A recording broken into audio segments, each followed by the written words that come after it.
What is happening, City Groups? If I haven't gotten a chance to meet you yet, my name is Lainey, and I serve as the Next Gen Creative Director here, and I am so excited to be with you guys today. It's going to be the best Sunday ever because you decided to come to City Group today, and it's going to be an amazing time, and I'm so glad that you are here. And if it's your first time or it's your first time in a long time, we just want to say welcome or welcome back. It is a big deal that you decided to be in the room today. And I want to give a quick shout out to all of our small group leaders in the room. You guys are the best of the best. So City Group, can we give it up for all our small group leaders and our first time guests that are in the room? Well, I don't know about you guys, but I'm a pretty big football fan, if I say so myself. And I don't know if you guys watched the game a couple weeks ago, but it was Texas A&M versus Alabama. And if you're a football fan, you're like, this is probably the worst game you could bring up right now because it was a pretty devastating loss. So if you're an Alabama fan, first of all, I'm sorry for you. And second of all, I'm sorry about this game because it was just awful. Basically what had happened is Alabama was on this streak of 100 plus games for years and years. They had 100 plus games where any unranked team, basically a team that's like not ranked in the top 10, they always beat them. No matter what team it was, no matter what it was, Alabama always beat the team that was unranked. Like no matter what, it was a big blowout. Like no matter what happened, Alabama was gonna win. We all just knew. Nobody even bothered watching the games. But what happened with this game is Texas A&M out of nowhere makes a field goal. There was a tied game.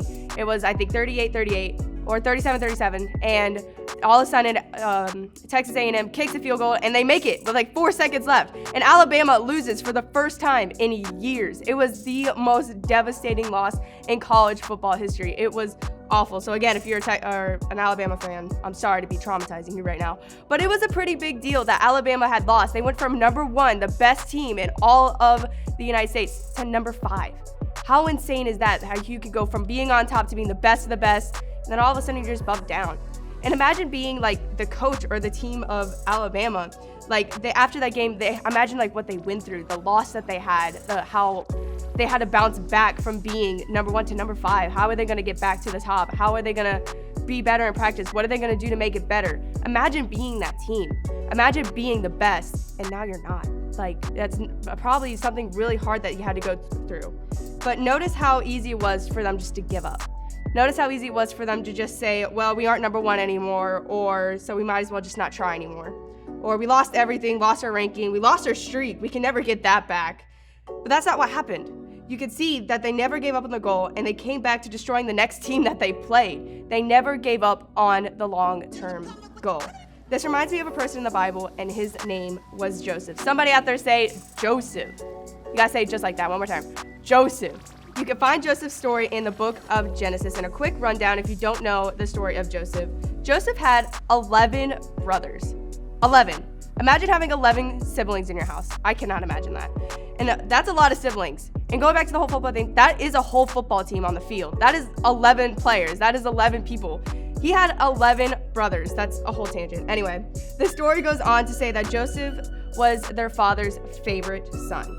And he even got a special cloak to prove it. He walked around with it. He was proud of it. He knew that he was his father's favorite. His brothers hated him for it, though. They wanted nothing more than to just get rid of him. So what do? They got rid of him. They literally did just that. They sold him into slavery.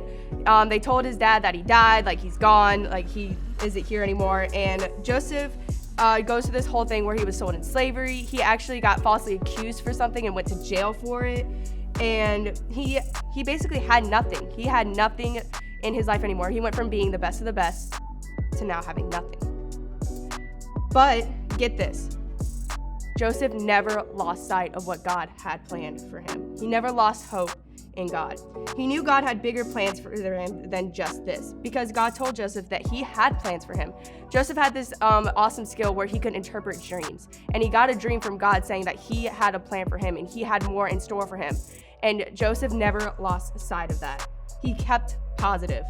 And that by the end of his story, with all this going on, from being sold in slavery, going to jail, going all through all of this stuff, the story ends up being where he became second in command to this thing called the Pharaoh, or we can say it as the king. He was second in command. That's a pretty big deal. How crazy is that? He went from having nothing to being broken and alone, but he had faith in God and knew that God had a plan for him and became second in command to Pharaoh. How crazy is that? You have to read a story. It's a pretty crazy story. But notice how Joseph could have lost hope so easily. He could have given up when everything had happened, but he always stayed positive. He kept his eyes on God and his plan, no matter what was happening.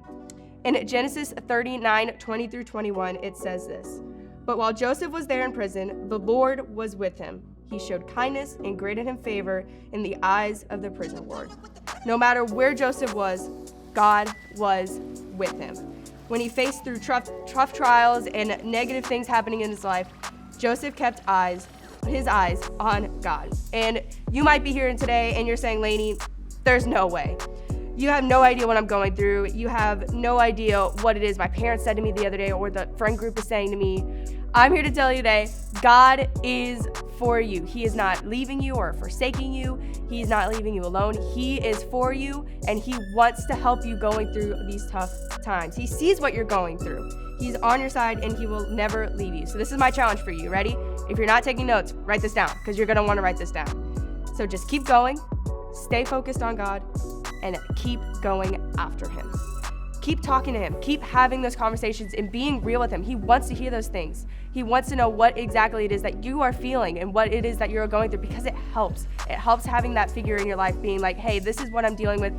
Help me. I can't do this alone anymore. And he wants to be there to help you. You just have to go to him and be like, hey, this is what I'm dealing with. Help me get through this. Help me make sure that I'm doing the right steps I need to do to help fulfill what it is that you have aligned for me in your plan. And another person you can talk to is your small group leader. The small group leaders in your life are there for you. They want to help you get through this. They want to help you figure out what it is God has planned on your life, and you might not know what that is. Those small group leaders are there to help you figure that out. They want you to take that next step into what God has planned for you. So utilize them, use them. They want to be there for you. They are there for you. There is nobody in that room that is against you. They want to be there for you to help what God has planned for your life. So again, with Joseph, he could have easily given up on God's plan and just stayed where he was. He could have stayed in the place where he was in prison and never have moved, and he could have just been stuck forever. But he knew God had bigger plans for him than just that. And God has bigger plans for you. Ask God to lead you through whatever that situation may be, and keep going after it. Joseph prayed to God and talked to him daily. He had a relationship with God. So what is it today to make sure that you are having a relationship with God daily? What do you need to be doing today so that you can have that relationship with him? Going back to football, Alabama never lost sight of the prize. They want to go back to the championship. They want to be back on top, and they will do whatever it is to be back on top. Joseph did the same thing. He never lost sight on God's plan. He knew exactly what God wanted him to do, and he never gave up getting to that point. And now, it's the same for your life. God has big plans for each and every single one of you, and all it takes is to ask him, God, what is the plan you have for me? Am I doing what it is to get to that point? So, City Groups, I had the best time hanging out with you. It's going to be a great time. Ask your small group leaders what it is that I need to be doing to get to that next step, and ask God, what is it that I'm doing that I need to fix and realign to have in his plan? So we're going to break out, and I want to challenge you with that. Show up, open up, talk to your small group leaders about what it is you think God has planned for you, and ask questions. They would love to hear and take you to those next steps to where God has planned for you. I love you guys, and I'll see you guys real soon.